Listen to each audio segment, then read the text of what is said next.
Interlock education সেন্টারের পক্ষ থেকে সবাইকে স্বাগতম। আজকে আমরা ডিটারমাইনার একটি অংশ কাউন্টেবল ডিটারমাইনার নিয়ে আলোচনা করব। কাউন্টেবল ডিটারমাইনার কাউন্টেবল নাউনের আগে বসে। কাউন্টেবল ডিটারমাইনার কারা?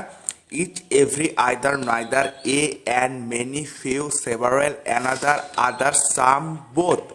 এই কয়টা হচ্ছে কাউন্টেবল ডিটারমাইনার। যেরকম আই হ্যাভ ফিউ ফ্রেন্ডস। ফ্রেন্ডসটা কি? এই ফ্রেন্ডসটা হচ্ছে কাউন্টেবল নাউন, গণনা করা যাচ্ছে। Few people get American visa. পিপলটাকে countable noun. I have a few friends, countable noun friends.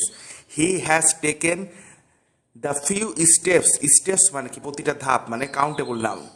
Each girl has done well, প্রত্যেকটা বালিকাই ভালো করেছে। তো girl countable noun. Each of the three boys got a prize, প্রত্যেক তিনটা ছেলেই পুরস্কারটি পেয়েছিল।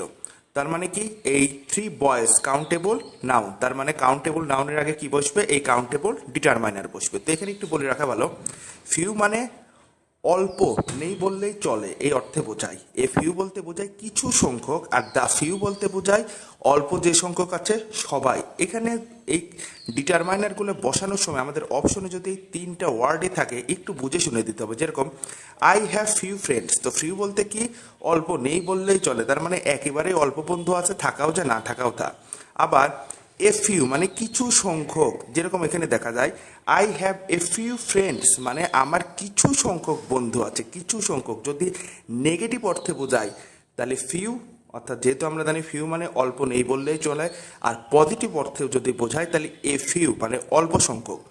আর যদি সবগুলো নিয়েই বোঝায় তাহলে দি ফিউ, অল্প যে কয়জন আছে সবাই। যেরকম হি has taken the few steps মানে সে যে ধাপগুলা নিয়েছে কিংবা যে স্টেপগুলো নিয়েছে কার্যটা সম্পাদন করার জন্য, যে কয়টা স্টেপ ছিল সব কয়টা স্টেপই সে গ্রহণ করছে। যেহেতু যা ফিউ বলতে আমরা জানি অল্প যে কয়জন কিংবা অল্প যে কয়টা আছে সবগুলাই। ধন্যবাদ সবাইকে।